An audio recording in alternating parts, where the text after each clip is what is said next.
And I was like, no, I'm not mad at you. And he asked me, did I think that was he picking on me? And I said, no, you're not picking on me, but I just didn't understand why you always brought me to these side jobs with you. Well, his response was, the reason I take you over your brothers and your sisters is because I know no matter what, you're going to give 110%. And for a 12-year-old, that clicked for me because I really didn't understand about character and who I was, or even who I really was. But when he told me that he knew that I always gave 110%, it struck a chord with me. And that was something that I always wanted to be, was a person that gave 110%. And so even going to high school, becoming a high school quarterback, going to college, transferring over to defense, a lot of people say that change is difficult, but I wasn't going to give up on that challenge. And I knew in order to become a quarterback, go from quarterback to a defensive lineman, it was going to take 110%. And because that's what I did from all my life, it wasn't going to be any different. And it was the reason why I was able to make the transition from quarterback to defensive lineman. Doing things at 110% always became my standard. Even when I became a player in the National Football League, coaches would always have to tell me, "Hey, slow down. Today's a no pad day." Well, I'd say, "Hey, that's fine," but you know me, I'm always full metal jacket to the wall. And another thing I would say, guys, it's finish. Finish everything that you do. No matter what you start, finish it. If you start a ball game, you finish it. If you wake up when you first, if you start something, you finish it. If you get in a race, you finish the race. You don't walk away from something, because I feel like in my young life, I saw so many guys quit. And when they quit something once, it became so easy to quit so many things in life. And that was not something that I ever wanted to become. When I was fought with the challenges of when I was drafted in the National Football League in 2004, uh, we had a hurricane that hit a Hurricane Charlie that came through in Southwest Florida, and it took our family's home. It could have easily been a reason to make an excuse and say, "Hey, woe is me. I'm going to chalk up this rookie year, and I'm just going to have to focus on family." But no, I had a job to do, and I did that. It was finish what the Rams had me start. I'm sorry, I lost my place here. During my conditioning test, my friend Dan Deerdorf, our weight conditioning coach in New Orleans, in St. Louis, would always say, "Laugh like no one's in the room. Dance as if no one's watching, and sing as if no one's listening." Because if you have that kind of, I guess, perception, then you always go 100 miles an hour, or you always go balls to the wall.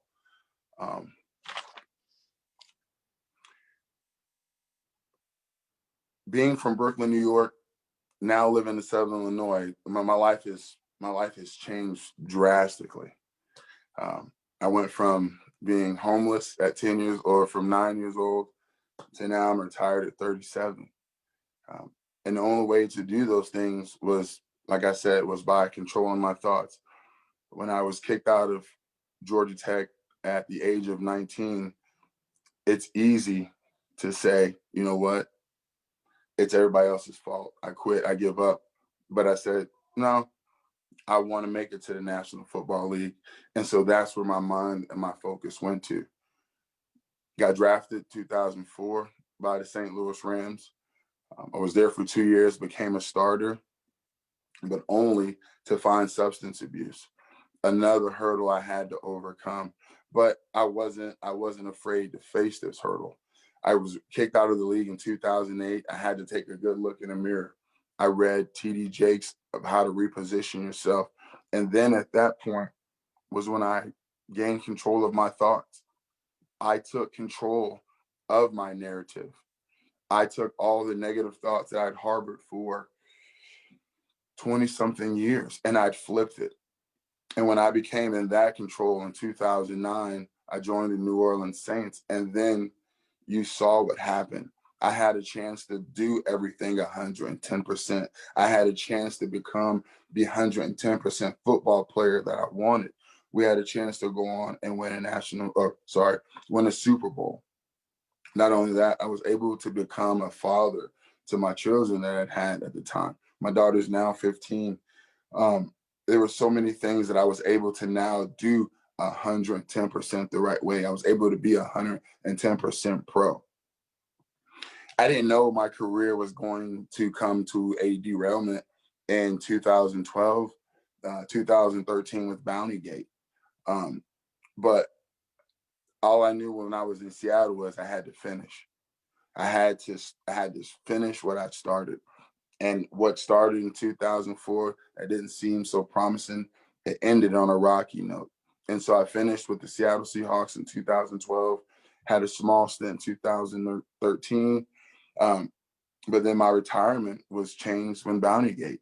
I was faced with the label of being a guy that was paid to hurt people, all this other stuff. But I wasn't going to quit. I wasn't going to let what everybody else was saying going to control the narrative. At 37, you heard Jeff say earlier, I'm a head football coach. I entered my 4th season with the CZR Bearcats, and it's been beautiful. You talk about rebuilding a team, it's very challenging.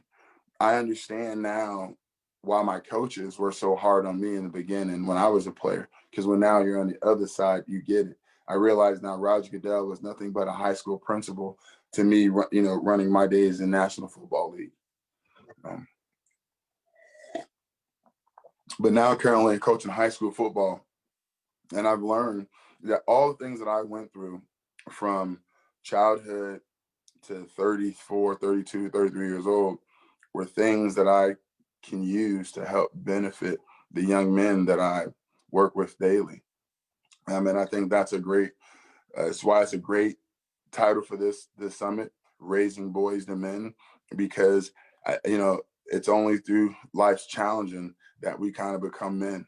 And if you want to learn how to become a man, then what way to hear it from people that have been through some things, that have gone through some things. And so my first time doing a virtual seminar, it's a little bit different. But I'm gonna shut up now, and I'm gonna look at see if we got some questions out there. But hey, if you guys want to, you can get on YouTube. You can Google me, and my story's on there, and you can dive into my story a little further. All right. Thank you so much, Anthony, man. We really appreciate it. That's a very inspiring story, man. Man, you just kept it honest and real, and we really, really appreciate that. We do have a couple of questions, so I'll jump into the first question. And that question is, what is the best thing that I can do to support the healthy development of boys to men in my community? Well, I would think the first thing you could do is getting active. When I worked with young men at the OEC, young boys just need somebody to get outside with them and play around and run around with them and just be there with them. And I think that's the biggest thing that we can do, because just so many young men just don't have anybody that they can spend those important hours with, especially those times from 3 to 5. I'd say find a group of young men that you can take hold with and mold and shape into something special. Our second question, and this one is a really good question as well. How do you invest your money as an athlete? Well, I was fortunate enough. I invested my money back into the NFL. They allowed us to do pensions and stuff. But for me, I'm getting ready to open my own business. And really, I'm not a person to really give you all kind of crazy investment options. I have to say you have to, find something you truly, truly care about and go with it. But I'm sure there's way more business savvy people that can give you better insight. But I would always say, though, invest in yourself, and see what happens. All right. And the last thing is a comment. One of our answers and questions said to tell him I'm proud of him. I worked with foster care for 10 years. So, hey, Anthony, man, we so happy to have you on. Man, just getting to know you these last couple of days, you've been a joy, man. You're a breath of fresh air. So thank you for just sharing your story with us and giving the explanations of how to be a boy to a man. Thank you so much. Hey, you're welcome, Jeff. Hey guys, knock it out. All right. So now, ladies and gentlemen, we're getting ready to transition, and now it's going to be time for some prizes, I believe. So we hope that we get an opportunity to do that. So, Jeff, yes. we had one more comment. Okay. One more comment. Okay. Well, it was a question. They wanted to know, how can they start something for the youth? Did you ask that already? Especially young boys, if there's nothing available in their small town. This doesn't include sports. Oh, no, that's a good question, though. Were you able to hear that, Anthony? You have to unmute. It's all right. Yes, I did hear that question. Okay. And I guess it all depends. What are you trying to do? I know we're currently trying to begin our first FCA huddle here in Christopher, with all the restrictions of not being able to do all the physical stuff. We're trying to find other ways to get together and do things outside of sports. So that's something that we're doing right now is FCA. And then there was one other thing, Anthony, and it was just that, did you win that Super Bowl? So you want to go on and just tell them that a little bit? So did I win a Super Bowl? Yeah, did you win a Super Bowl? Yes. Oh, yes, of course. Super Bowl 44. Yes, we won Super Bowl 44. The New Orleans Saints beat the Indianapolis Colts. And actually, winning Super Bowl 44 was after a year-long suspension. I spent 2008 in drug treatment down in Miami, Florida. And then in 2009, we came back to Miami and won the Super Bowl. So you talk about things coming full circle. All right. Okay, Anthony. Thanks again, man. We appreciate you. Jeff, we have more. I'm sorry. All right, I'm sorry. This person, Mr. Walker, would like to know, what did you have to give up in order to be the person you are? They heard you say reading and changing the mindset, but was there anything specific that you gave up? You know, honestly, and even it happens today. The things that you think you knew, you have to give up because you have to realize that you were wrong. A lot of thoughts and ideas and opinions that I had about things I had to give up. Because those are the things that kept me stuck for a long time. Not minus the drugs and alcohol. Stepping away from certain friends, certain lifestyle functions. Those things all had to be changed. You have to let go. When I enter treatment, they talk about you have to change everything. I mean, you really do have to change everything. And another thing for me was, I started going back. I got back to the church.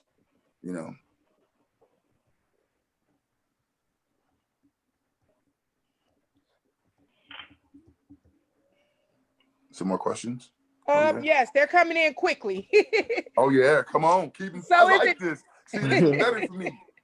So is it necessary to let the boy learn some sports skills to be a man? I believe definitely.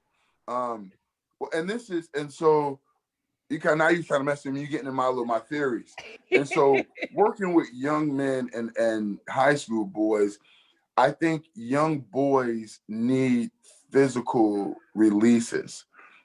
Boys can't just sit in classrooms and just read a book all day. Boys need to go out and climb trees, fall down, and do that. I think sports help give that physical outlet that allows them then to sit down in school and do everything else that's required for them to be calm. Without physical outlets, whether it be boxing, wrestling, something of physical nature, boys go crazy. And you sit there and you see them twitching and moving and stuff. That's because they need to get up and do something. And plus, if you don't let a boy run around and do something, you're gonna be chasing a boy all day in the house as a mom. And I know you don't want to do that. So we have someone that's interested in the business you are opening. They want you to elaborate on that. Oh yeah. So so I do sports, weights training, and speed and agility training. So something else I believe is that if you want to be a professional athlete, you have to be mobile. You have to be able to bend, you have to have functional strength, and you got to be able to run. And so what I'm doing here, I have a pole barn I'm opening up, and I'm just going to be continue my speed and agility and speed and training program. What did it feel like to be in the Super Bowl? It was unreal. I think the feeling of being in the Super Bowl hits me now more when I see it rather than when I played in it, because when I was playing then, there was so much tied up in it. Like I said, I just got out of rehab. So I was a year of sobriety. I was on the biggest stage of my life. I was fighting for a career. And so at that time, the magnitude of it all really didn't sit in. But then when the years go by, I really understand how special it was. And it feels better with each passing day. Does that make sense? It does, and we got plenty more. They are typing faster than I can speak. Okay. When did you know that football was the avenue you wanted to take?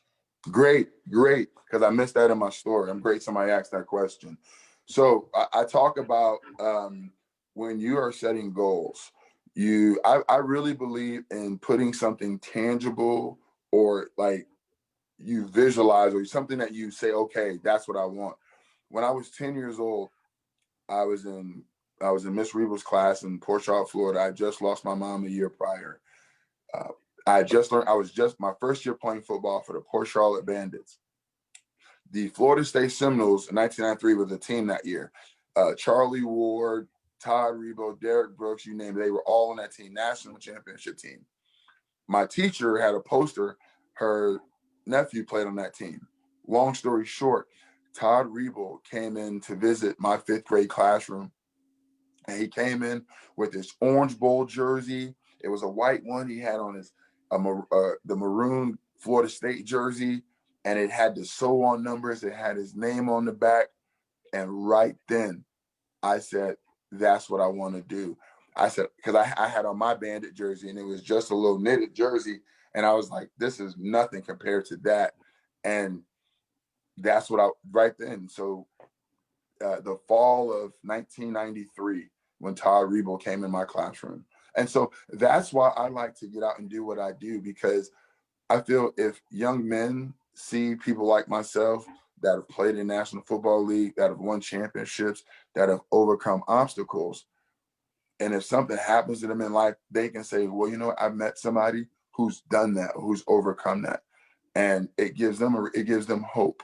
And so I'm just trying to repay it, the thing that was paid to me when I was 10. All right. What is a good way to bring yourself up when you're feeling down? Those are things that you have to really learn within yourself. And that's what those self conversations are about. But for me personally, music, I love a good music. I call it Get in the Mood playlist. And there's a few songs I know they hit me in the right spot. And no matter kind of what I'm feeling, I get going. I get my little bounce. And once I got my bounce, it's on. You know what I'm saying? So music, changes my mood quickly. A jog, breaking a sweat, good, hard 5-10 minutes of the really intense cardio. Because usually I figure if you're out of breath or you're about to be you're fatigued out, you forget what makes you upset or what's got you frustrated in the first place. And then you kind of really realize that it wasn't that serious in the first place. All So right. So hopefully, this question is saying they agree with you that sports is good for boys. But what if the child has a physical issue that prevents physical contact sports? hey, and I'll use football as an example because I know, and that's such a hard sport. People are like, well, what would you use that? She said no physical contact. I'll tell you this. Football has 33 positions on the field, but there are so many positions off the field that players are needed for. There are game day managers, there are water boys, there are equipment engineers, there's team managers. if he can't participate in the sport, he or she can become a manager. And as a head coach, I depend on my managers, on my student athletes that aren't playing so much more than really the guys that go out there and play every day, because their jobs are to get things ready for the players every day, help the assistant coaches, and really they're the glue that makes the team run, help make the team run. And so if you can't play the sport, maybe you can help coach or facilitate or be some part in the team. All right, Mr. Walker had 2 questions. We already answered his second question. Yolanda. Yes, ma'am. Okay, we need to slow on the questions. We'll try to get back to those at the end because all right, I got we them. have a lot of guests yet that we haven't got to. Yeah. Anthony, thanks again, man. We really appreciate you, man. Really appreciate you. And stay on while we're going to try to come back to you. Sweet. All right. Hey, these are great. Thank y'all. Hey, keep asking those questions. Our panelists, they really want to answer these questions. So y'all keep sending those questions in, and we'll do our best to make sure that they get a chance to get the questions and be able to answer them, because you want to know it. So we want to make sure that we get it to you. All right. Hey, all right. So, hey, I think now is the prize time. Am I right, Nancy? Yes, you're absolutely correct. And the winner is Andrew Ringo. So we will contact you tomorrow. We'll contact you after the summit about how to pick up your prize, but you're the winner of our first prize today.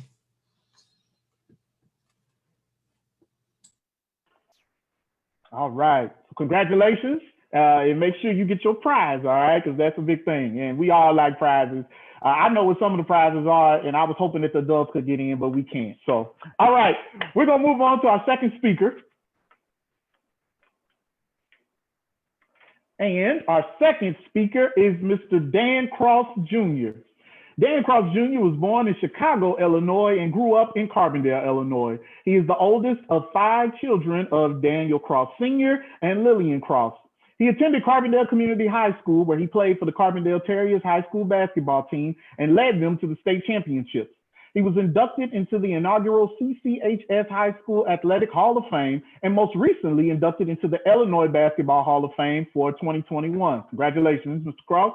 Cross received his bachelor's degree in telecommunications from the University of Florida and was inducted into their Athletic Hall of Fame as a Gator Great. He played professional basketball around the world. Dan is currently founder of Cross Academy LMS, that's lifeskillscourse.com, which is an online learning life skills course curriculum software and technology company. He is also the founder of a non-for-profit organization called Athlete Connections Foundation, or AC4Youth.org, that is designed to enhance youth sports by providing programs that teach life skills in preparation for high academic and athletic achievements. Hey, I remember watching Dan when him and the Florida Gators went to the 1994 Final Four. And so, man, it's so great to be able to have him here today. So, ladies and gentlemen, Mr. Dan Cross Jr. Thank you. I appreciate that that kind introduction. Just want to spend a little time, not so much talking about me, but in this case, I want to talk to Carbondale. I want to talk to Southern Illinois, to the kids in particular, and to the parents. So just to give you a little bit more, just to expand a color picture, just on my life. As a young man mentioned, I'm the oldest of 5. Lynette, Joe, Josh, Kathy, all of us went to Carbondale Community High School. My dad started out as a janitor from Chicago. My mom from Chicago, Caprini Green, south side and west side of Chicago. My dad went to SIU and had me first at 18.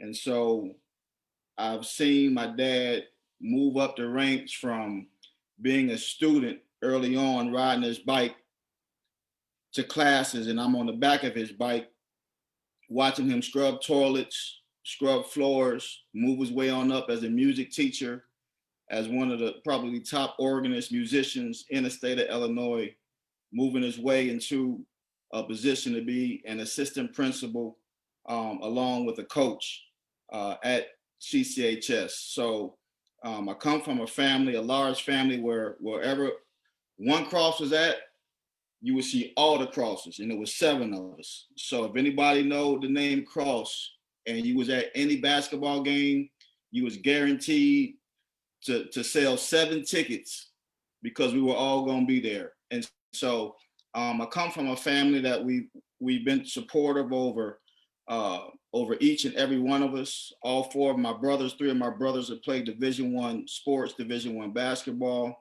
My younger brother, Lynette, played a little bit of Division I football at Eastern, and I believe he got hit a little bit too hard and decided he was going to switch over to basketball. So I just say all that to say that I understand the family dynamics of sports. I understood that at an early age. It was a way to keep me out of trouble. And my close friends know that I had 2 sets of friends. So we lived on Wall Street, and if anybody know Wall Street is one of the main streets in Carbondale where you get to see a little bit of everything. So I'm in Tatum Heights. Elm Street is right down the street. East Side is right down the street. Lake Heights is behind me. So, and in the West Side, I went to school across the tracks. So to be able to accomplish some of the things that I've been able to accomplish at an early age, I really I have to give all due respect to just the sport, because the sport taught me a discipline that I still have learned to this day. And whatever extracurricular activity the young boys or young girls are into, it's very important that they stay active. If I would not have stayed active, it was knocking on my door, because all my friends were a part of some kind of trouble. So I had a chance to, at an early age, be recruited by just about every school, probably in the country. I spent half of my time in Chicago in the summer, the other half going to school in Carbondale. So as a young man mentioned, to be able to take a high school team to the state championships, at that time it was only 2 classes. I was just following the lead in the blueprint of someone that I looked to by the name of Stephen Bardot, that played at University of Illinois. I went on to choose a college, which I believe is the greatest college on the planet, University of Florida. I heard the young man mention Florida State, so I'm very familiar with Charlie Ward and those group of guys. He's a friend of mine as well, but we were on the good side of the orange and blue. So I told my mom at an early age that I was going as far away as I could. I didn't want any more snow. I didn't want any more 30-degree weather. I wanted to go somewhere where it was sunshine just about year round. And so I chose the University of Florida, and I went on to accomplish a lot of great things. I was blessed to be able to lead a team to the Final Four, coming from Illinois. So a lot of dreams as a kid, it came true because of my work ethic. I never wanted anyone to outwork me. My focus for most of my life had been basketball, even though I played all sports, soccer, football, until I got hit too hard, then I had to stop that. Baseball, until I got hit with the baseball, so I had to stop that. Tennis, ping pong, anything that you name, I played it to keep me out of trouble. But most importantly, I wanted to master the skill and the skill set. So now the parks became my, really my therapy. East Side, Alex Park, Speck, Lewis Park, the Rec, all these places now became my safe haven. So now at the University of Florida, when I'm able to go to a Final Four and play in the SEC, it now allowed all of my dreams to come true, from all of the places and parks from Chicago on down to Carbondale, to realize that, hey, this kid, that comes from a family living in a 3-bedroom home, to now seeing my dreams and being on TV, like, they really do come true. And so I'm a living witness that, you know, you can make it out of Carbondale, you know, you can make it out of the state of Illinois. You can go anywhere you want to go, anywhere you want to go in life. There's going to be some sacrifices, but you can go anywhere you want to go in life. And so I want to be a testimony to the young men, especially that are on the east side, that are in Tatum Heights, that are in Lake Heights. I'm a witness. Troy Hudson a witness. Justin Dittman is a witness. Now, it's going to come at a cost. My cost was I didn't like to go to school.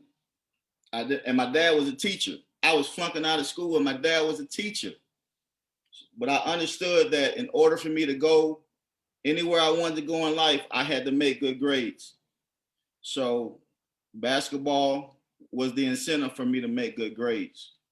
If I ain't had basketball, I wouldn't have made good grades, and there's no telling where I would be. So I used all this as motivation to accomplish what I wanted to accomplish. Now, let me tell you something about the University of Florida. It's a lot that go on there. It's not just black and white.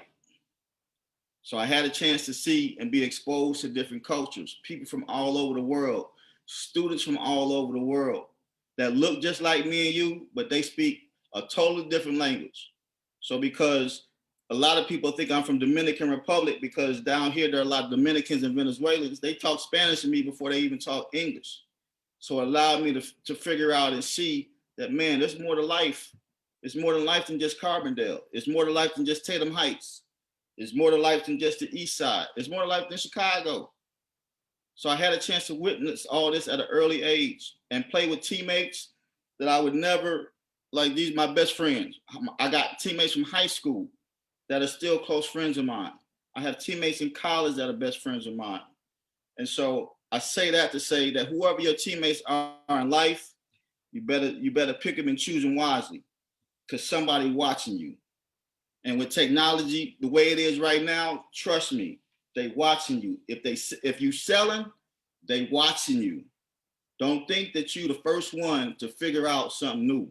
No, they watching you, and they're gonna watch you until the feds come. I seen it for myself. That's why I got away.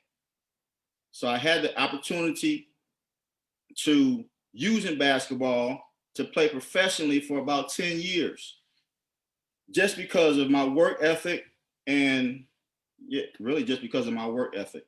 So I've lived in countries that I would have otherwise never been able to see in my entire life. I've lived in over 10 different countries. I've traveled to over 22 different countries. I had a stint in the NBA, but it's not much to talk about. I've tried out with about 4 or 5 different teams, and I was a journeyman. And I was tired of being a journeyman, and I wanted stability. So I lived in Istanbul, Turkey for a season on the Asian side, not the European side. I lived in Italy for 2 years. I lived in Napoli, Italy. I lived in Bologna, Italy.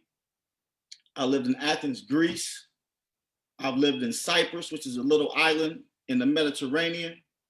I've lived in, I lived in Helsinki, Finland. I've lived in Caracas, Venezuela, Valencia, Venezuela, Puerto La Cruz, Venezuela. I've lived in Dominican Republic. I've lived in Jamaica. I lived in Tel Aviv, Israel. So I had a chance to see where Jesus was born, his walk in life. So it's hard for me to listen to preachers that have never seen the walks of Jesus. They've only heard about it. I've had a chance to see it. I've seen Jerusalem. I've seen Galilee. I've seen Bethlehem. And the surrounding countries around Israel, they don't look nothing like what that Jesus you see on the church fan and what you see in church. So I became educated about who Jesus really was, who he really is, what he could possibly look like, what the surrounding countries look like, all through my travels. The Western world, which is America, is a little behind when it comes to life. And so I've just been exposed, man. I've been exposed at an early age. I encourage young boys and girls outside of the education that they are learned, that they're taught at school. Like, the world is at your fingertips. just through technology. Wherever you want to go, until you can get there, you better go by YouTube. That's the closest train. YouTube is the closest train that can get you to any country in a matter of seconds. See what life is about. See what you want to do. See what you want to be. I was asked to talk about my adversities very quickly. It's not really something that I'm proud about, but because I've lived all over the world, I've experienced everything the world has to offer. Everything. I was married for 10 years to a Jamaican woman from Kingston, Jamaica. Unfortunately, I'm unfortunately divorced. I have a beautiful son and a beautiful daughter. My son is a wide receiver, redshirt freshman at the University of Florida. My daughter, my beautiful daughter, Rachel, is also a sophomore at the University of Florida. She is studying pre-med. My son is studying communications. So I'm a proud father. And I have the ability and the opportunity to give back and to give back to youth that look just like me, come from situations and homes like me. So sport now has become my therapy. I tore my Achilles tendon when I was in Israel, and it forced me to figure out what else I wanted to do in life. And once you've done something your entire life, it's difficult to transition into something else in life. So there's some figuring out in life that a lot of times, if you don't want to figure life out yourself, life will figure it out for you.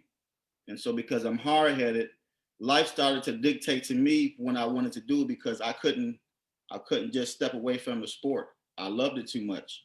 And when you're in love with something, it's hard to break away from it. That's whatever you do in life. And so I've been fortunate enough to develop and start some businesses as an entrepreneur. I run a foundation where I help students utilize sports to teach them life skills through programs, through travel teams to get them off to college, through scholarship programs, through life skill days. I also just recently launched a software and technology company where it's an online learning curriculum where we just teach life skills. Everything school decided not to teach us, I was angry enough and crazy enough to figure out how to build a curriculum to teach kids about financial literacy, about career assessment, something as easy as what careers do we need to go into. And so I'm speaking to my East Side, I'm speaking to my Lake Heights, I'm speaking to my Tatum Heights. School is not for everybody. It wasn't for me. If it wasn't for basketball, I wouldn't have went to school. But you're gonna have to work and you're gonna have to do something, okay? It's enough grass grow every day. And you can make a living cutting grass, owning your own business. You can make a living painting walls. You can make a living cutting hair. You can make a living being a chef. Instead of dealing drugs, why don't you just sell pharmaceuticals and just do it the easy way? Like that's legal drugs. Sell pharmaceuticals and you can make $80,000 to $100,000. So once you find out about business, now it's up to a community to give back. And so I'm here just to give you a little time to give back. That's a little bit about myself. I don't want to speak no more about myself. So if there's any more questions, shout out to Carbondale. Shout out to Carbondale Terriers. Shout out to Rock Hill. Shout out to Hopewell Baptist Church. That's it. All right. Thank you, Mr. Cross. Hey, I got one question from registration. I'm gonna ask and I'm gonna turn it over to Ms. Dean, okay? And that question here is, how did you balance all of the different mental, emotional, spiritual, etc. areas in your life while managing your families? You figure it out as you go. There really isn't a blueprint. Everybody's blueprint is different. And so I wasn't taught how to play basketball, have a family, try to work and make money, then try to have a life for myself.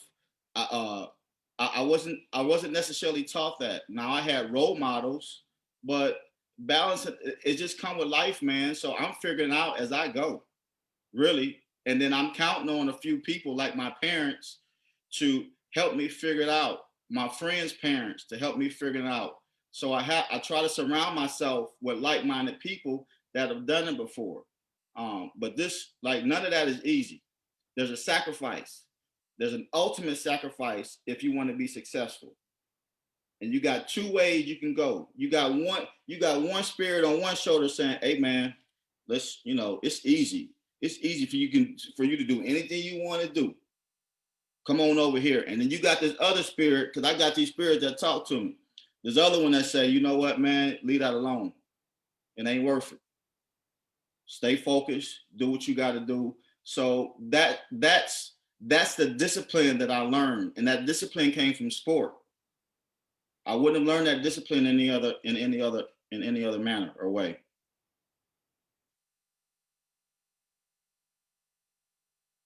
All right, I'm sorry. I was going through looking for some good questions we can answer.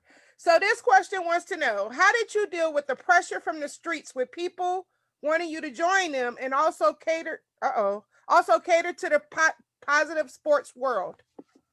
My dad. That's really it. And it's unfortunate that most of my friends didn't have fathers. So my dad became a father or uncle to a lot of my friends. So if you're missing that male figure, it's tough. The streets got a way. They got a language that they speak that's very attractive. If it wasn't for my dad, and because my dad worked at the high school, he knew everything that was going on. He knew it before I knew it. I had friends on my block that I would spend the night with just about every weekend, and that stopped, and I couldn't understand why it stopped. So my dad was one of the enforcers. Then my mom made sure nobody came in the driveway. All right, we have a teacher online, and they want to know, what advice can you give to them and others in the teaching field on how to figure out how to reach their students in school and beyond? You have to be able to relate. If the teacher can't relate and the student can't relate to the teacher, you lost them. You talking to one. I didn't like school because the teachers didn't relate to me. So I didn't relate to them, which means I didn't care. So you must know where they come from. At least the majority of your students, you got to know where they come from. Some of your students coming into the classroom hungry. Some of them coming in sleepy, and they ain't sleepy because they didn't want to sleep, but they was, they sleepy because their mom and dad been arguing all night, or they sleepy because they had no food on the table. So you have to be able to relate to these kids. And if you can't relate to them and at least try to talk the same language, then you lost them. All right, so you also have a lot of questions. We're going to give you one more, and then we're going to put the rest on hold so we can get everybody in. This question, they want to know, can you name one piece of advice you would give to your younger self that might make young men or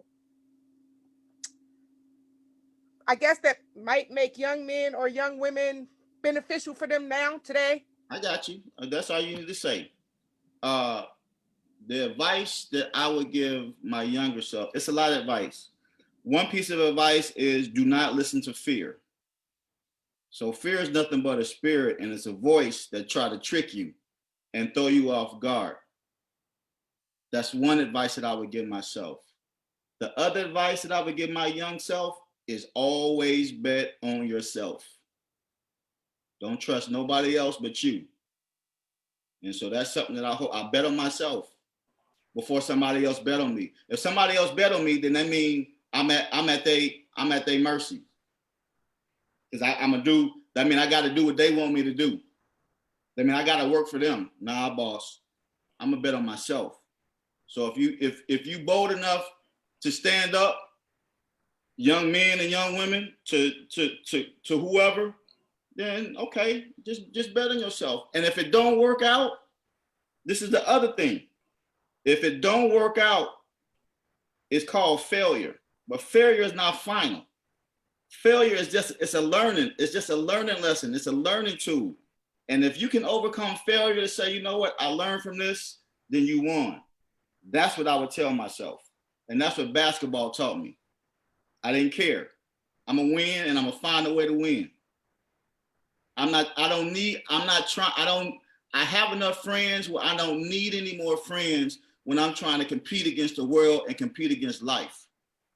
That's what I wish someone could have told me. But my environment helped me figure that out, and it guided me. So I have a lot of people to be thankful for because they helped guide me and hold my hand so I ain't fall off the ledge. Well, Mr. Cross, man, I can't stress enough what an honor it is to have you here. If anybody knows the Cross, they know that that's an amazing family. And man, having you here to take us worldwide and take us around and tell us your experiences has been great. Continued success to you, and thank you so much. We appreciate it. Blessings. Thank you.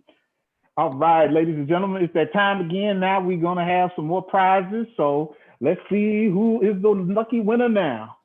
Corinthians Beverly is our next winner. Corinthians Beverly.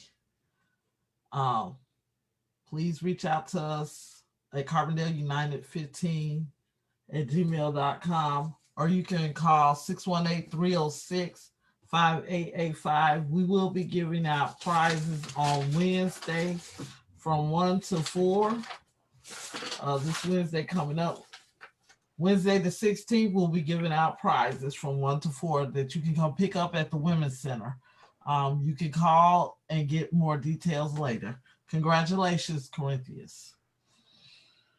All right. Oh, man, this is the perfect time to get some prizes as well. So congratulations to you. And make sure you give them a call or email and reach out so that you can get your gift. All right. So we're going to keep this rolling. So our next speaker is Jonathan Wesley Booker. Mr. Booker is a Marion, Illinois native with a degree in interdepartmental studies of business, exercise science, and communications. He spent 5 years living in Texas, working for Main Event Entertainment in management for various departments. Mr. Booker moved to Arizona and facilitated learning in reading intervention, behavior specialist, and business for a public school. While living in Los Angeles, he got into the Actors Union, SAG-AFTRA, and booked various commercials, TV shows, and films. Interesting fact about Jonathan Booker, he used to be Jason Derulo's bodyguard traveling the world. He left that line of work wanting to prioritize his life and reinvent himself. Oh man, you all are for another treat. Ladies and gentlemen, Mr. Jonathan Wesley Booker.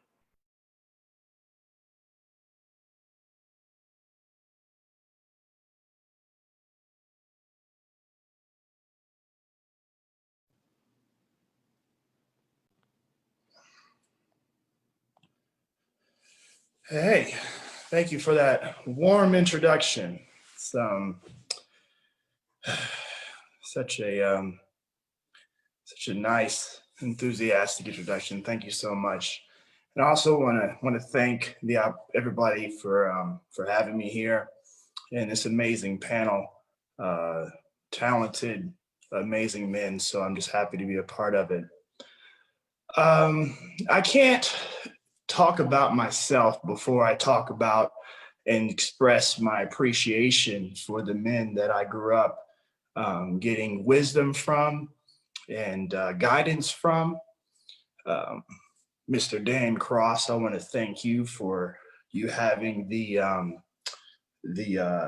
tournaments that you had in Carbondale. I attended a couple of those, and the Troy Hudson tournaments. It does a lot for a young man, to be a part of something, even if it's guys coming around dribbling a basketball together and winning some prizes and having some pizzas. It was a great, great opportunity. So thank you for hosting that for us in the community.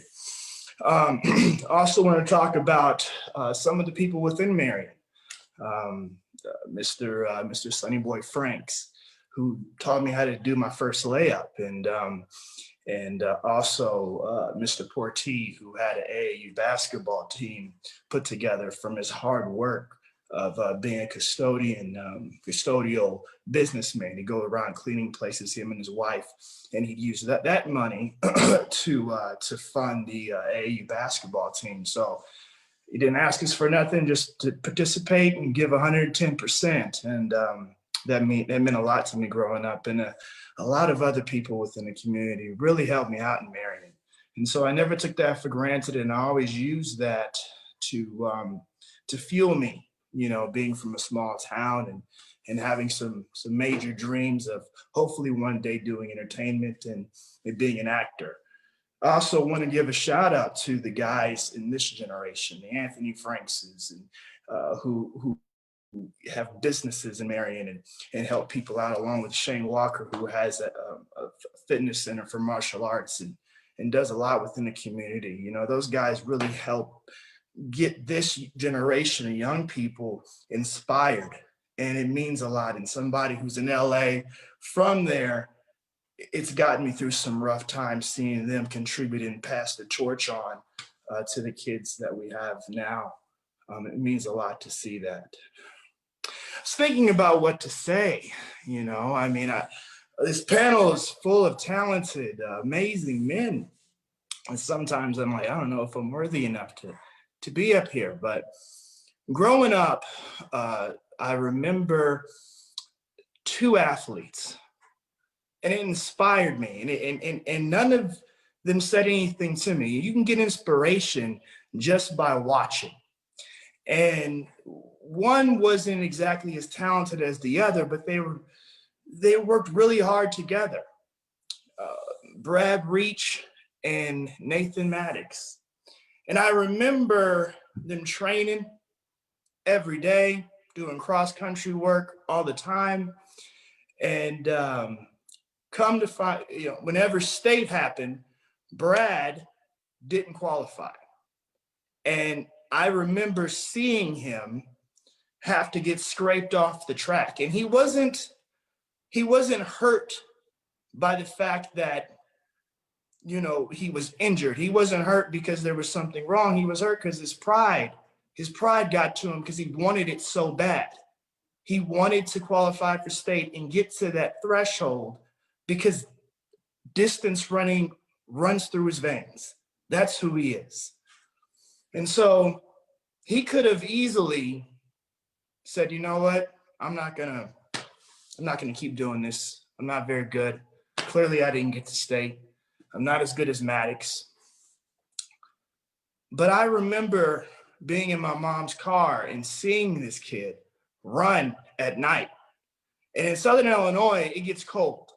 I mean, we're talking, he had mittens on, he had gloves. He was running every night, every day through cross country. He ran after school and he ran at night every single day. And that young man became the top distance runner in the state of Illinois. He didn't say anything to me. He didn't you know, give me any advice, but I remember sitting there watching him put himself in these positions of success because he wanted it that bad. Now, I don't know if you've ever wanted something, you know, like really bad. You can't buy it. You can't, you know, have someone give it to you. You have to earn it. And it was so cool. And it was an inspiration for me to see this kid get to this level. And as I go through life and I've gone through certain things and seeing people do amazing things, at the end of the day, if I want to be an actor, what do I have to do to get to that point? The opportunities that I've had over the course of my life, how am I using those opportunities to add to who I am as an actor? And being in these amazing circles of people and having opportunities to stand in for Dwayne Johnson. I'm standing in for Dwayne Johnson. I mean, looking at him and seeing his focus and seeing the way he moves, I was taking notes. When I was a bodyguard for Jason Derulo, I was working, but I was watching him. I was watching how he works on his fitness. I was watching how he really works on his vocal cords and how he really, really genuinely loves what he does. And I'm standing on stage right behind him because I'm in security and I'm watching this because in my mind, I want to be there. Not to the point of entertainment where he's at, but I want to be in the acting world to be that focused and determined. And so you can either sit and be a fan or you can be inspired by this. You can be inspired by these opportunities that you get. And just like Brad, I watched them. When the opportunity came, I honestly feel like it was an opportunity as far as the pandemic is concerned, because I saw a lot of actors slip up. I saw a lot of people get depressed and get down by being at home all day long. But from all the experiences that I've had over the course of my time of being in LA, I just sat and thought about it, meditated over it, and said, you know what, Jonathan? How bad do you want this?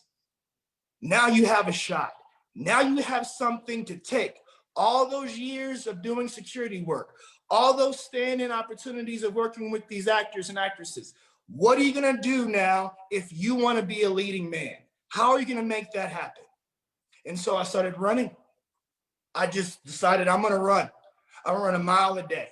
And then I'm gonna run 2 miles a day. I'm big, I'm strong, but that's not how you need to look on the camera. You need to have a smaller physique, so I gotta do some more cardio. I need to change things up. I did the things that I didn't want to do before. I started doing them on a regular basis. And I believed because watching somebody who wasn't as good as the other guy, right, put the work in and surpass that person just through hard work and dedication, I saw this growing up. So I have to apply this to my life right now as an adult. And while all this is happening, I'm getting booked on a TV show. I put four years in auditioning for. I booked a spot on the show. I did a national commercial recently. All these things are happening, and the work is continuous. The work and the desire and the passion is continuous. So what I say to you guys out there, what I want you to understand, that you as young people, don't ever discredit the work. Don't ever think that there's something you cannot accomplish and you cannot do, because you can. You got to do the things that people don't want to do. You got to put the time in when folks don't want to do it. Educate yourself, learn, read, because I guarantee you a lot of folks are not doing that. And this is the prime time to make that a reality. There's no excuses for us as a people in general. And there's definitely no excuses for us to not get to that threshold, because it's possible, it can happen, and it will happen. And you're hearing from somebody from Southern Illinois, Marion, Illinois, born and raised, born in Carbondale Hospital, raised in Marion. And I'm in Los Angeles, California. I've rubbed shoulders with some of the most famous people in the world, and I've shaken hands with some of the most, I guess, wealthiest people, the people out in Dubai, some of the kings, the Saudis, shaking hands with them. Never thought that was going to happen, but that's the plan. That was what was needed for me to get this mindset. And that is an example to show you that each and every single one of you young people can do it, and believe it. And don't allow anyone to tell you you can't, because that is just fear. That's fear because they're afraid. But confidence keeps you going, and believing in it keeps you going. Stay happy, stay humbled, but stay hardworking. And if you got to put you in, and sometimes it's hard when you have people who beat you down with all these doubts and all these fears. But I will tell you, you're talking to a young man, or not really young, but I'm a man that was in special education.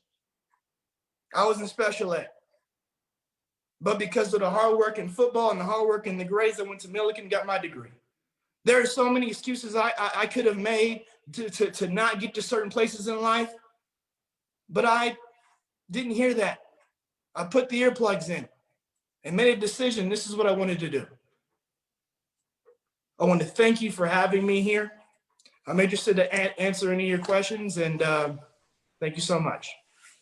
Hey, thank you so much, Jonathan, man. It's a pleasure to have you and especially share your story. And then The Rock, man, The Rock. Oh my goodness. I don't know if a lot of people knew who Dwayne Johnson is, but that's The Rock, man. So no. Anyway, I got one question from registration, then I'll let Ms. Dean have it. And I think it's a perfect question because you can answer. How can a child with an IEP or learning disorder succeed in school? Doing things at home, working on your reading at home, hopefully there's people within their support system as far as relatives and family members that can help them with breaking some of the words down for them to understand. And it can be real frustrating when you're in a classroom and there's all this, this expectation for these tests and all these things going on, but slowing it down is the key. Because I had an IEP. So and the thing about with some of the state regulations, they need extra help. But having the COVID go on, people may have to do homeschooling, but to break the words down and make sure they understand what they're reading, they understand the arithmetic if it's math or however the course is, to really get an idea of it. And I can assure you that it will be okay. Just through my experience having an IEP myself. All right, I guess this question is, how does it feel to be a bodyguard for Jason Derulo? It was crazy. I didn't, I was, so at the time, because I don't work for him anymore, but I was so caught up on just doing my job right, that this whole thing of the fact that he is who he is kind of went through one ear and out the other. I never looked at him as some big pop star. I looked at him as my superior. And the environments that we were in, as far as certain hotels or certain countries or certain whatever it is, I made sure our relationship was like that. That I'm looking after you, and I got your back because that's my job. So it was good. It was cool. I didn't even know who he was when I first met him. And it was a funny story. I was working out at LA, 24-Hour Fitness.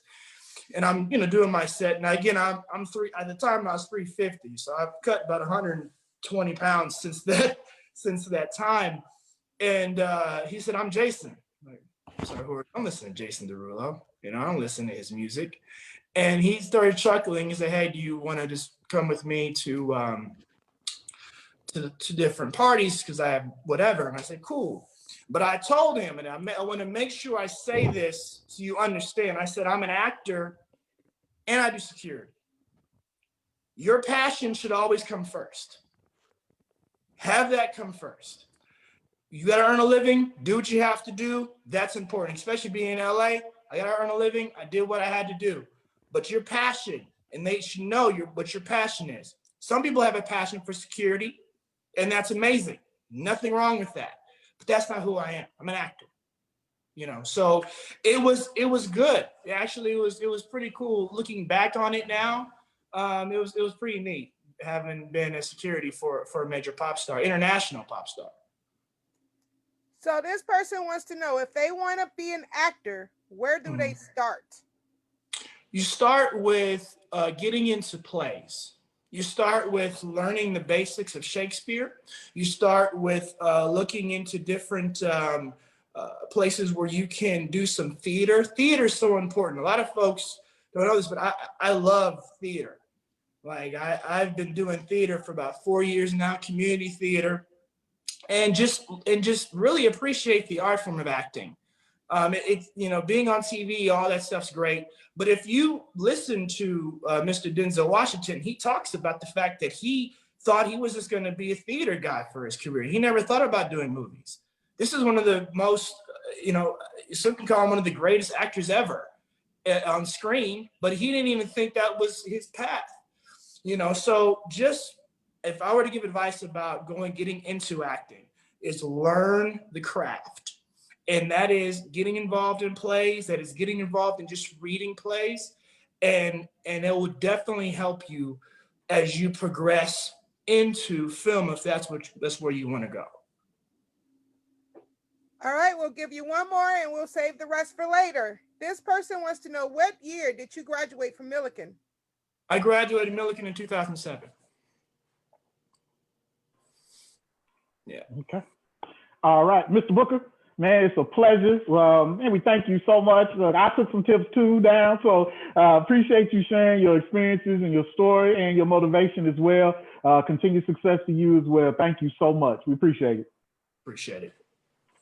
All right, so y'all know what time it is. It's time for more prizes and gifts. Nancy, who's our new winner?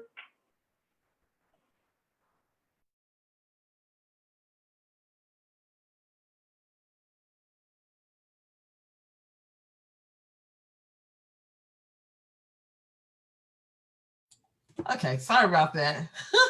Our winner today is Shazetta Porter. All right, so congratulations.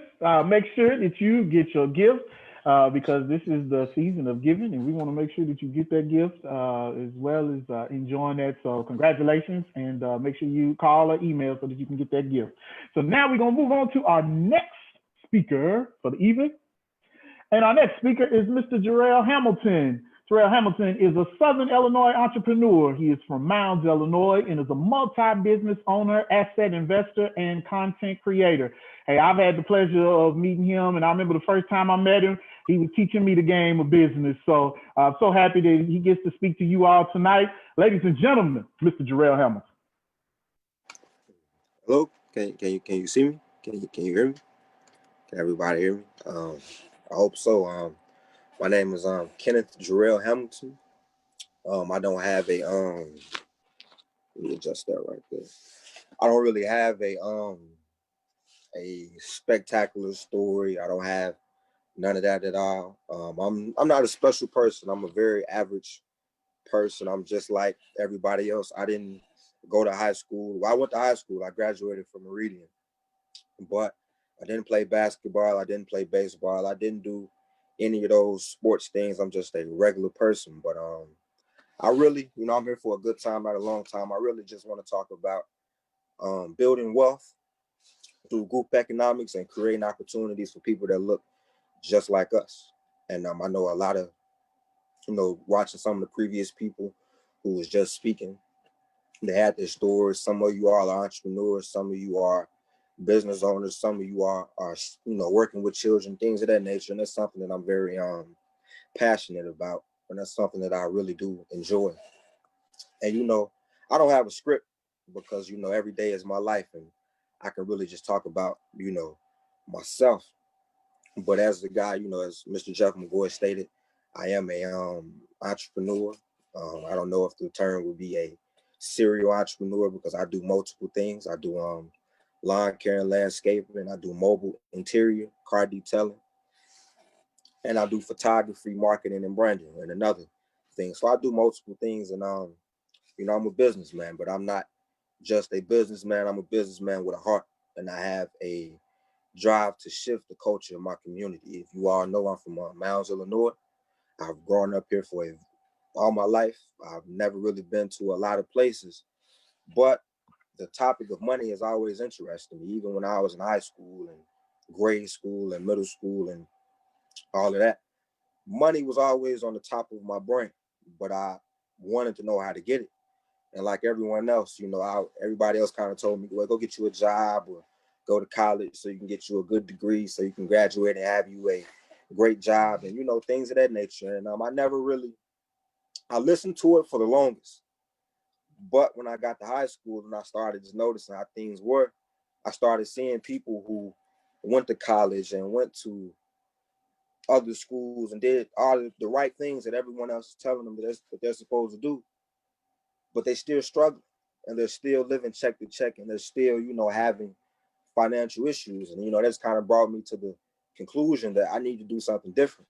So I don't have a high degree. I don't have a special degree. I went to college my senior year of high school. I did my freshman year of college and I tried to go back. I didn't finish. So I don't have any special degree. I'm not a educated person per se, but I have a financial education and I understand finances and group economics. So I kind of seen everybody else talking about their backstory. I'm not going to start off when I was a child and all that stuff. I'm just fast forward to the point that really made me who I am. And coming up, I had, grew up in a 2-parent household. I had a mother, a father, and grandparents that stayed across the street from me. But during my younger period, maybe to when I was born to about maybe 5 to 6 or 7 years old, I spent a lot of time with my grandparents that stayed across the street from me. And I lost my grandmother years ago, but my grandfather is someone who's very, very close to me because he really took the time to mold me and give me the morals and principles of an older person. So I'm only 19 years old, but when I talk to a lot of people, they always say that I have an old soul, or I think differently, or I articulate myself differently. And that's just because, I grew up around older people, and I'm very thankful for my grandfather that he took the time to show me how to do yard work. He took me to church. He gave me biblical principles. He taught me about spirituality and life and the power of choice and preparing for war and time and peace and things of that nature. But reflecting on it, my grandfather has never flat out told me that I was good at something. Like, and that's not, I know some people will look at it like that's a bad thing, but I believe in perspective and the power of, the way that you look at things. So how some people say, man, you had a great game, you did a good job, you the best, you good, whatever it may be. My grandfather was never that type of person. He never really done that. He would always say, but you can do better. You can improve. You can do this better. You can always study to become better. So when the younger version of me was always chasing people's validation and chasing that good job. But he would tell me things like, you do the right thing because it's the right thing to do, or you get better for yourself and not anybody else. So those morals and principles and those lessons, I pretty much carried them on over to now. I'm only 19, but I learned all this stuff when I was very, very young. My mother is the backbone. She supports and goes along with pretty much everything I do, as long as it's right, as long as it's legal. If I'm wrong, she's gonna tell me. If I'm right, she's gonna tell me. My mother is the backbone, just like pretty much majority of Black mothers in the Black community. My father, I've never told this before. I've never told him this before, but my father is one of my biggest motivations and one of the biggest reasons I am the way that I am right now, because I grew up watching my father go to work all the time. If you sick, my mother could be sick, I could be sick, anything could happen. But if it was time for him to go to work, it's gonna have to wait. He said, "Oh, I gotta go to work." He was always someone who went to work no matter what it was. Work. It can be a family member that's sick. It can be a loss in a family. It can be whatever it may be. He was always going to go to work. And even though I've taken the path of entrepreneurship, that always stuck with me. And that always gave me the drive because I watched a Black male and a Black man figure. I had figures in my life that continuously worked. But every day I watched my father go to work. But when he got off work, he would be upset about something. He would be upset about, what happened at the job, or he would be upset about how another coworker may have said something. But it always had that question in my brain: if you dislike something so much, why do you go to work every day and do it? But as you get older, you started to see that people have families and responsibilities that they have to take care of, and then, that's understandable. There's nothing wrong with that. Do what you do to take care of your family. But my father is a very big motivation and a big reason for who I am and why I've chose entrepreneurship. The financial education perspective, which I didn't know until I got older, I think somehow, some way, because I was very close with my grandmother, but I was younger, so we didn't have adult talks. My grandmother was very, very intelligent when it came to money and finances. So now that I am in the position that I am now, and I know about credit, I know about debt, I know about assets and liabilities, I know about these things, it stems from my grandmother. I don't know if it's a genetic trait that's been passed down. I don't know if it's because of me watching, but it could just be a blessing from God, the universe, or whatever you may want to call it. But who I am now, I'm not self-made. I'm not even a big person per se, but there were strong inspirational figures in my life that made me who I am. So when I look at the younger community and I look at people that are under me or people that are older than me, and I see them doing things that they may not like, or I see them going to a job every day that they might not like, or I see them doing things that they just hate doing, it bothers me. I hate to see people struggle. And partly, I'm not against school, but it partly has to do with the financial education in school. We aren't taught about money. We aren't taught about the circulation of money. We're not taught the that money is only the exchange of value. We're not taught about business. We're not taught about these things. We're taught to go and be, I hate to use a term, but we're taught to graduate school and beg other people for an opportunity. But we're never taught to create opportunity for ourselves and for our community. So me on this purpose and me on this drive, coming to this point, that is my mission. And I hear people talk about passion a whole lot. And chase your passion, chase your dreams, and chase your aspirations. Chasing your dreams, your goals, and your aspirations is very much true. Everybody should have a way or have the thought process that they can do whatever that they put their mind to and their work to. But passion is something that I had to grow out of, because I can be passionate about playing basketball, but it's not my purpose to play basketball. I could be passionate about roller skating, but I'm not making any money off of roller skating. And I'm not saying everything has to do with money, and I'm not saying that money is everything, but you need money to live in America. You need money to live in the world. So I only believe in going into need-based and service-based businesses. So if you look at every community, I think the word is impoverished or whatever it may be. I told you I'm not highly educated. But whichever word it may be, if you look at every single Black community or every single neighborhood that's considered the hood, the slum, or the trenches, you will see that there are abandoned houses. There aren't too many opportunities there. But one thing that you always see in common, that there's a liquor store, there's a laundromat, there's a cleaners, and there's a general store, a gas station, and a tax and insurance offices. So me noticing this, I said, wow, if this community is so bad, why do other demographic of people invest their money here and put businesses here if we're just so poor and we're just so bad as people? And when I came to that conclusion, I said, why can't we do the same thing for ourselves?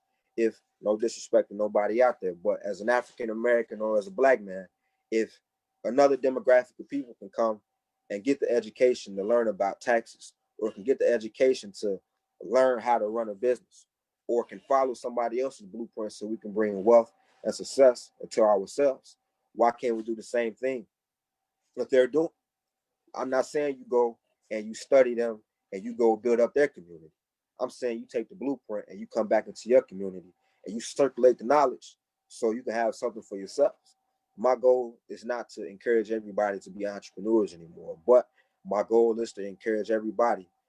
If we've been 100% honest, my goal is to encourage everybody, but mainly African Americans, to have ownership for themselves. I want every single Black family to know that they can own something and they can have control of whatever it may be, whether it's you putting your money into stocks, whether it's you putting your money into real estate, whether it's you putting your money into need-based businesses. You may not know how to run a business, or your uncle may not know how to run a business, but there can be a young queen, a young king, or a young god or young goddesses in your community that understands business, but they just don't have the capital to start. So a lot of people, when you talk about business and you talk about certain things, the main question is, where will we get the money from? And I always talk about group economics, or I talk about credit and debt. We're not talking about credit in school. We're not told that other billionaires, other millionaires, other demographics of people started their business off of debt. We're not told that. But to bring it on a smaller level to where we can all comprehend group economics, I'll never forget it. And no matter where I go in life, I will always hold it dear to my heart. My very, very, very, very first investor in my business was by a woman named Tamar Nelson. She went out, it was a graduation gift. She went out and she had bought me a camera. Now, I'd always been using the school's equipment. I used their equipment, and I was snapping pictures and things of that nature, and I was learning my way. but I never had my own. But she had a job. She saved up some money. And for a graduation gift, she bought me a camera. That was the very first step that pushed me in the right direction of what it is that I wanted to be or what it is that I wanted to do. So we don't need millions of dollars or hundreds of thousands of dollars to invest within ourselves or invest within our people in our community to build something for ourselves. All we need is a financial education and the want and the drive to push forward. That's all that we need. We don't need corporations. We don't need outside people. We don't need that. All we need is ourselves and the right financial education. Now I know some people look at me and say he's 19. What is he? What does he know? Well, I surround myself by people that do know. It's not my job to know everything. It's just my job to get around people that do know what they're talking about. I'm not an accountant, but I know someone who is. I don't know how to do taxes, but I know someone who does. I'm not a perfect businessman or a business owner, or whatever you want to call it, but I have an uncle that's a very successful businessman, and I talk to him every other day about what I should do or what I shouldn't do. And one of the biggest things that he always tells me is you don't know what you don't know. So if you take that same knowledge and you apply it to our community, you can see that we don't know what we don't know. So I feel like as, Black people or whatever demographic of color you may be, if you are struggling or you need help and you just want to change the direction of your life and build wealth within your community and build wealth within your family, generational wealth, we just have to get the knowledge. And I'm not talking about knowledge as far as going to a big name school or going to a college for 4 to 6 years to graduate, to have a degree, just so you can't get a job in the field that you studied in all these years. But what I am saying is go get educated. Have your brother, have your sister, go get your CDLs. Go learn about what's it called, HVAC, heating, venting, and cooling. Learn about construction, learn about carpentry. Take these skills and these trades so we can build something for ourselves. So I'm not a special person. I'm not the most educated person by any means, but once that I made the decision that I wanted more out of life and I wanted to be something out of the average and I wanted to build up my last name, because I don't work for my first name, I work for my last name, both of them. So once I made that decision to be, better than some of the things that's been presented in front of me, or to be better than certain people, not saying that I'm better than anybody, but I just make better decisions than other people. Once I decided to do that, I understood that, we can have something for ourselves. I can be great. You can be great. I'm not a very, very religious person, but I believe, for the people who know the Bible and stuff like that, I believe it says that God created man or made man in his own image. So if God is God and he created you, that means that you're God. I'm not saying that you're the supreme God. I'm not saying that you're a supreme being. But if you're made in God's image, you're a God. There's a small piece of God within you. So in the Black community, whether you are a god or a goddess, whether you're a king or a queen, you can tap into that God within you and change your life and change your circumstances. I'm not perfect. If I needed to go and get a job, I would go back and get a job. But I would never, ever, ever make a career as someone else's job. I would never make a career to where I can't go and see my family because I have to go to work. I would never build somebody else's dream when I can be out here building my own.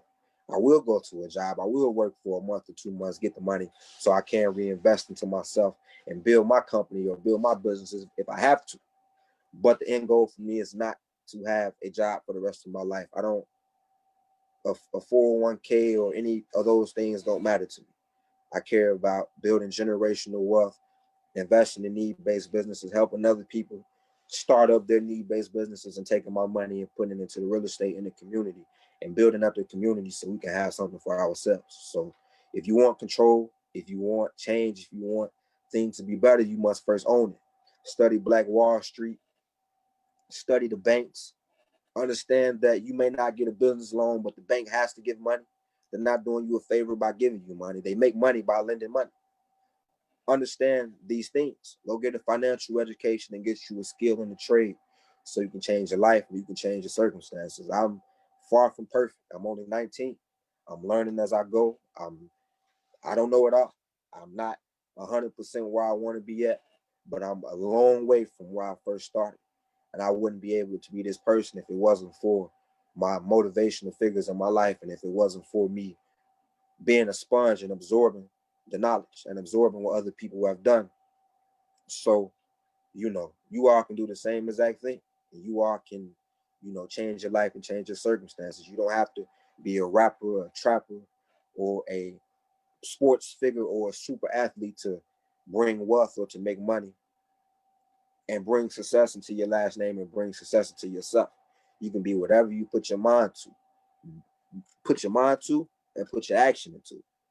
Because I tell my niece all the time, action, action. Oh my God, hold on. I'm sorry. I tell my niece all the time, with action comes traction. So I don't feed her the thought that you can just put your mind into anything, or you can just do whatever you put your mind to, you can do it. Because putting your mind to it is just one step. You have to get up, you have to work towards, and then you have to self-improve every day. You can either complain or you can stay the same. So, you know, I don't want to talk your head off. You know, I appreciate you all for having me on, you know, this summit. I'm thankful for all the people who are watching. Thank you for supporting me. And, you know, I appreciate you guys. You know, I don't really have too much more to say. All right. Thank you, Mr. Hamilton. I got a question for you here, and then I'm going to pass it on to Ms. Dean. And so that question is, what resources do you feel are most limited to the youth in our area that prove to be a barrier? Can you repeat that question?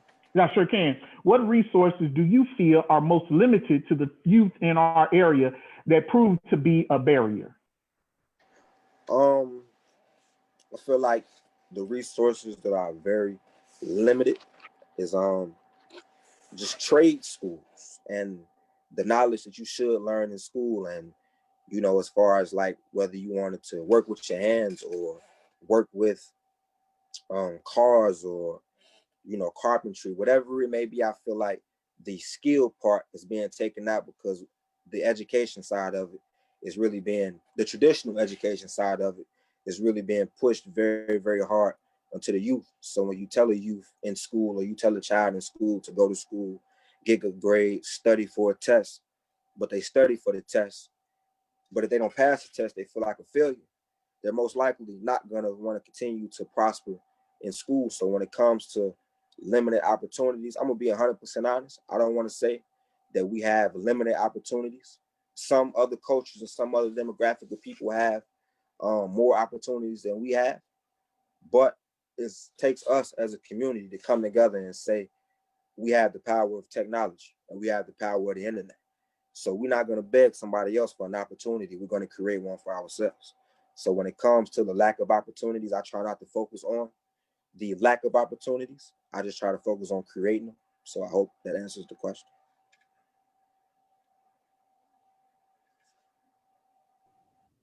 All right, we look like we're going to limit to 3 questions for you as well. The first question is, can you share a specific story of one of your adventures that didn't go as planned? So it's not really a failure, it's just something that didn't go as you planned it to go.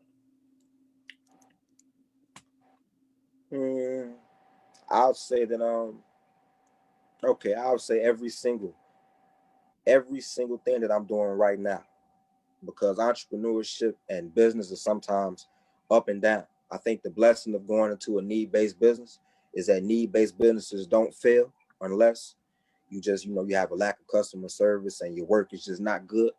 But as long as you go into a need-based business and you go do things that the community needs. So if somebody's heating or cooling breaks and they need heat in their house in the winter, they might not like you, they might not like how you look, they might not like what you stand for, but they need to get their heat fixed. So they will give you money to fix their heat. But if I can focus on a very specific venture of mine or anything like that, I would say most recently I went and I decided, once I left my job, I went and I decided I'm gonna go and do mobile interior car detailing. So I went out, got the little, you know, vacuum, and actually the vacuum is actually right here if you guys can see it. But I went out, got the vacuum so I can move the stain remover. I went out and got the shop vac, and I spent probably close to $200, $250. And I went, and I just assumed that that was something that people needed. I didn't put too much marketing into it. I didn't promote it as I should have. So I went and I bought things that I didn't really need to be successful in the business. But I just didn't take the proper steps to really evaluate to see if that's what the marketplace wanted. I didn't do that. So is it a failure? No, because I still do clean people's cars, and I'm eventually going to get to a point to where I have people working for me in that business. The lawn care season is over. So, and I had, about 8 to 12 guys work for me in that. But eventually, I want to do that with my car detailing. But it's not really I don't really have a time to where I did something and it worked and it didn't work, or it just didn't go as I planned. I could do things better. I could have marketed better. I could have known my marketplace better. My uncle always tells me that 2 rules of business is know how much it's going to cost you, know how much you want to make. So I did make a few mistakes of not recognizing how much it's going to cost me. But I don't really have a story on when I've, failed or had something that didn't go as planned. I don't mean to sound cocky or anything, but I'm just in the beginning stages. So I really don't have that story. It looks like you answered several questions with that one answer. Right. So we'll put you on hold and we'll go to our next speaker and we'll get back to you. All right. Drell, thank you so much, man. It's a pleasure, man, just hearing you speak. You're highly educated, man, so don't cheat yourself. Thank you so much. All right. Appreciate you, man. All right, so let's see here. We got another giveaway real quick. Then we're going to go to our next speaker. So Nancy, carry it away. Our next winner is Noah Cook. Noah Cook is our next winner. Please reach out to us by phone or by email to see about redeeming your prize. Thank you and congratulations. All right, thank you. Congratulations, Noah Cook. That sounds like you're going to have something good to be celebrating soon, so congratulations. All right, y'all, we're going to keep it rolling, and we're going to move on to our next speaker. And our next speaker is none other than Justin Dentman. Justin Dentman is an American professional basketball player for the Bacon Bears of the Boscalagian team. He played in college basketball for the University of Washington in 2010. He was the top scorer in the Israeli Basketball Premier League. He has played basketball professionally all over the world. In 2004, Dentman led the Carbondale Community High School Terriers to a 4th place state finish during his senior year and was the top scorer in the state tournament. I remember that time. It was really excitement with Mr. Dentman and his teammates. And so we're looking forward to hearing what he has to say. So ladies and gentlemen, Mr. Justin Dentman. What's going on, everybody? Shoot, I don't even know where to begin. Well, let's just start off by I graduated Carbondale High School, born and raised in Carbondale, raised by a single mother. First of 6, 2 of my brothers played college, Brucey and Keon, and I got a brother, Keontae, who's now going to a school in Louisiana. I got a scholarship to the University of Washington on a 4-year full ride. People don't understand that most, when you get a scholarship, it's not a full ride, it's only 1 year's guaranteed. So you have to really hold up your end of the bargain to get your scholarship renewed. I graduated in 4 years. I majored in art history. I studied a lot of the artists, and I draw. I like to draw a lot. But that's not what I want the major. I want the major in architecture because I like building things. I like the way things look. But I just didn't want to stay in college for 6 years. So I went with art. Started 3 out of my 4 years in college. Then I went undrafted, played overseas in Israel, and I played on 3 different NBA teams, short stunts. And yeah, so I'm still playing now. I'm currently 35. tell people 30 all the time because I feel 30. I mean, I feel like you feel as young as you are. You're only as old as you are. I'm sorry. Some adversities to go with my career was a lot of people don't know this, but I was in prep school at the Winchendon School. I play video games a lot, and people always ask me, why do I play video games? And this is why. Me and my friend Lorenzo was playing at the gym, and we was playing at the gym, and he got a text message saying that a young lady was doing sexual activities in the room, and he left, and I didn't. Long story short, 6 of our players got charged with rape, and the guy who was sitting next to me who was playing the game, he only poked his head in, and he got charged with being in that rape. So saying that to say that being at the right place at the right time, man, it's really key, and it was key in my life moving forward, being the person I am today. Basketball is what I do, is not who I am. Who I am, I'm a great father. I'm a father of 2 beautiful young girls, 7 and 4. And I say that to say that if I made it out with Dan Cross and all the other guys that are in this on this chat made it out, you can too. You just got to put your mind to it. And if you really want to do it, you have to understand that sacrifice is key. You got to be willing to sacrifice a lot.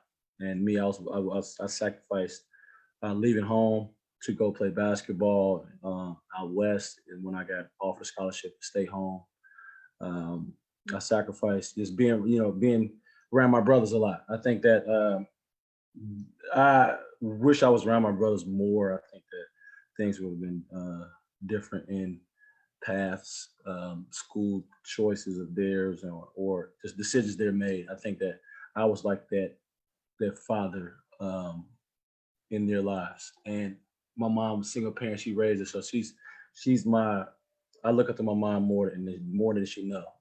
Being the independent woman that she was, and raising 6 kids on her own was just big. And she always made sure we had stuff.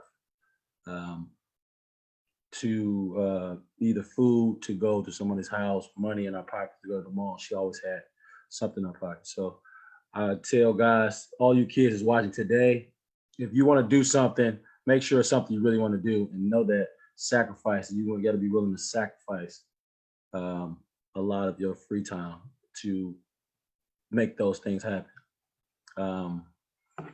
I think that through sports, I know that there's a lot of athletes on here, but I think that really through sports, you'll see things and meet people you never thought you'd meet. I never in a million years thought that I'd be traveling 13 different countries, meet the people I've met through sports, and it just gave me an avenue to open my eyes that I can see the world. There's more to Carbondale, more to Southern Illinois than what people see now. I think once you made it out of Southern Illinois, you realize that you was in the hole. So once you get it out, you'll realize that you're in the hole. So keep pushing, and believe in yourself, because if nobody believes in you, at least you do.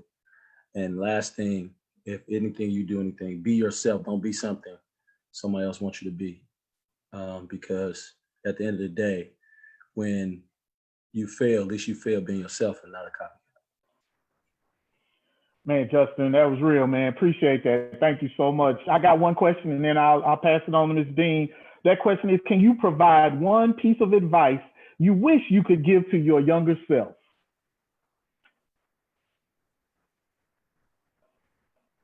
One piece of advice I can give to my younger self from right now, I would say invest early. I think that, nobody teaches us anything, like my guy said, nobody teaches anything about finance in high school. They don't teach us about that, especially us, being, melanated people. They don't teach us that. So I think my first year out, my check was gone just like that. My first professional, so I think that I would tell myself just be smart and invest so that your money will grow. Okay, and I got my last one more, and then we'll be done. What is the best advice to give to our young men to start the process of them becoming productive and happy as men? Repeat that again. Sorry. Okay. What is the best advice to give to our young men to start the process of them becoming productive and happy as men? I would say write down your goals, man. Because being a man is a choice. So I would say you have a choice. Either whether you want to be a man, which is a king of your household, or you want to be a follower, which is a soldier. I would say don't be a follower, man. I would say becoming a man, you got to find yourself. So go out and adventure, go out and try new things, because that's the only way you're going to find yourself. That's the only way you're going to be a man. I had to go away from home to figure out what a man had, felt like. Because I felt like when I was home, I was always under my mom, and nothing wrong with that, because I was just a mama's boy. It's just, you have to go out and explore and try new things. And I think that's what makes you a man. Little people that you meet, little things that you get from other people help you be who you are. So I would say just go out and just explore, write down your goals, check them off as you go, and see what happens. Mr. Denman, man, it's a pleasure. It was great watching you when you played in high school, watching you on TV in college, and then even professional. And I know that you've been doing a lot of things here in the community. So continued success to you, and thank you so much. We appreciate you. Oh, no problem. All right. So I believe it's time for another prize, and then we'll move to our last speaker.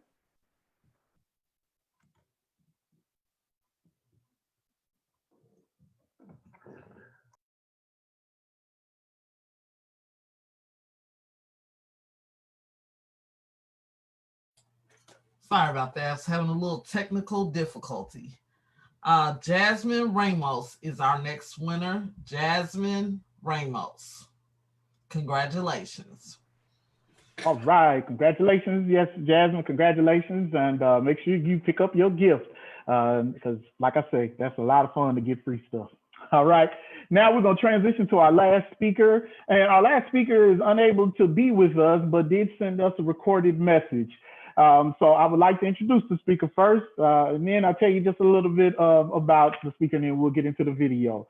So our speaker is Aaron Adeoye. Aaron Adeoye is an outside linebacker for the Baltimore Ravens. He graduated from Southeast Missouri State, played basketball for John A. Logan College, and went to Marion High School. He spent time in college working with youth in local schools, which transformed into a full-time job creating and implementing a mentorship program for 170 children through the Honorable Young Men Club in the Cape Girardeau Paducah School District. I remember years ago hearing about that Honorable Young Men Club, and I never got a chance to meet Mr. Adeoye, but I am a huge Baltimore Ravens fan, and I was so excited that he got a chance to play with the Ravens and to still be on the Ravens. So we're going to go ahead and we're going to start this video for him. Just a little bit of a note as we get the video going. He made his NFL debut last Wednesday evening when the Baltimore Ravens played the undefeated at the time Pittsburgh Steelers. And he almost had a sack on Ben Roethlisberger, the quarterback for the Pittsburgh Steelers. But man, it was just great seeing him out there on the field. And we just wish him nothing but continued success. And hope that he continues to follow his dreams. And I hope win a Super Bowl for my favorite NFL team. So, all right.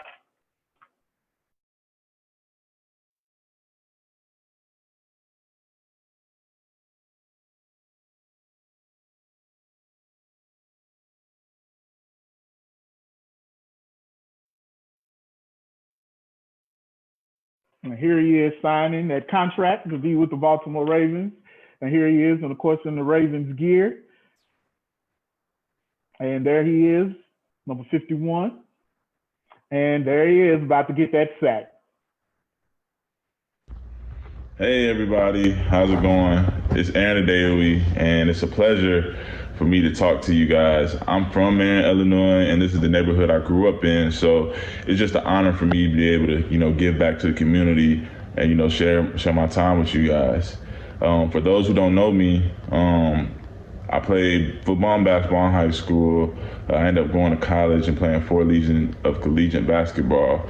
And then after that, I went out on a limb and decided to play football and eventually had the opportunity, to play with the Baltimore Ravens, and now I'm here, and that's why I can't be with you guys because I'm currently working. But in order to get to this spot, I had to make a lot of choices in my life, and through that process and that journey, I made some good choices and some bad choices. I made some choices along the way that almost did not let me get this far to this point in my life. So I just want to talk to you guys about the impact of making positive choices. They say on average, by the time you wake up to by the time you go to sleep, you make 35,000 choices per day. Yeah, that's a lot of choices to make, right? But how many of those choices do we make that's ultimately going to go to the end goal of what we want in life? Every time you make a choice, I think you need to keep your end goal in mind, because if you don't, if you don't align your choices up with your end goal that you have, then you'll be out here making wrong choices, and that's not going to get you to your dream. So what I did to help me along to make better choices is I went and did this little thing called the ABCDE method that I heard one day, and I taught it to my kids, and I use it in my life, and it helps me so much because now I have steps in my life to help me go about making the right choices and why I'm making the right choices, and little things that I need to be equipped with to make those right choices. So let's get into it, and it's called the ABCDE method, and I want to start with A. A stands for attitude. You know how they got that saying, probably you heard it one day, your attitude determines your altitude. Well, that's exactly what it is. You have to have a good attitude, and you have to wake up with a good attitude or whatever. It doesn't matter if you got to put on music to get your attitude going, or you got to read your favorite book or listen to some motivational speeches to get your attitude going, but you need to put yourself in a good attitude space so you can start making these great choices throughout the day. Because as I told you earlier, in order to get your dream, you got to make the right choices. So why not have a great attitude while making them? The next one is believing in yourself. B for believing in yourself. Because if you don't believe in yourself, then who else will? You got to show people that, man, I got something. And as soon as you start doing that, other people will follow. They'll be like, oh, you know what? This kid got something, because you're going to show that confidence that you can make the right choices to learn. You can make the right choices to stay away from the wrong crowd. Because once people start believing in okay, this is a good person, people are more willing to help you. People are more willing to go out their way, versus if every time they give you opportunity, you're going to make a bad choice, or you're going to be caught in the news doing something wrong. Nobody wants to, be associated with that. So, try your best and believe in yourself that you're going to make the right decisions. C, character. Your character, that's something that everybody looks at you, and it's going to stay with you whether you know it or not. For example, if you do the right thing, you're polite people, you make polite choices, to be a good person to others. You make the right choices, to save your money. And ultimately in life, with all those choices, that's going to determine the type of character you are. And that's what people are going to see in you. You want your character to be great. You don't want nobody to look at you and be like, oh, he's a liar because he made those choices. Or, oh, he's a bad kid because you've been stealing. You don't want people to look at your character and judge you by that. That's not good. So make sure, the choices that you make become the character that you want to create. The next one is D, and that's dedication. You got to be dedicated to making the right choice. And why I say that is because whenever I wanted to become an NFL player, I got some trouble before that. And when I got in trouble, for most people, and most people that would have went through that situation, it would have been done. They would have racked it up. But I told myself, nah, I'm going to be dedicated from here on out to try to put my time and energy into doing as much good as I did into doing the wrong thing. So I made that choice for myself. And when I started making that choice, my life changed, and I started getting opportunities and doors started open to me. But it all stemmed from me being dedicated. I said, you know what? I'm gonna be dedicated to making the right choice. I'm gonna stop making the wrong decisions, and I'm gonna put my all into it. And step by step, those became big changes. And man, like, I believe that today. I always tell myself, make the right choice. Every day I gotta wake up, I still have problems with that. Just because you wake up one day and you say you wanna make the right choice doesn't mean it's all of a sudden gonna be easy. No, it's hard. And whoever tells you making the right choice is easy, they're lying. Like, it's so much easier to do the wrong thing, but you have to be dedicated and make the right choice. Last one, E, education. Educate yourself. If you pick up a book, start listening to YouTube videos, pay attention in school, that's gonna open your mind up, and that's gonna allow you to know what the right choice is and what the next step to do. Sometimes we just don't know what to do, but that's because we ain't educated ourselves yet. That might be talking to somebody who's more experienced, that's gonna help you make the right choices. That might be talking to a friend that's better, that knows more than you. That's educating yourself. But whether or not we have the choice to be educated in today's society, being a dummy is now a choice. It's not, you can't use the excuse like, oh, nobody taught me this. Well, we live in a generation where you can get on YouTube, you can get on Safari on your phone, you can do all that. You can learn stuff instantly. So it'll be a choice for you to be dumb or not. Choose to be educated. So that's what I use, the ABCDE method. And man, it helps me make the right decision, and it helps keep me motivated to make the right decision, because I know that, man, if I just stay down and I make the right choices and I stay away from all the BS out there, that, I can live the life I want to. You are the sum of all the choices that you make in this world. So what choices will you make to be the better you tomorrow? I hope everybody stays safe. I hope, you got something from this and you enjoy the rest of your day and the rest of this event. Peace. I really wish we had a chance to ask him some questions because, man, there's a lot of different things that I would love to ask, but the ABCDE effort, I thought was some great advice. And we're so happy that Mr. Adeoye was able to send this video to us, and hope that he continues to do the things that he needs to do while he's living his dream out. Okay, so we're going to have our last prize, and then we're going to go to the close. So, Nancy, what you got?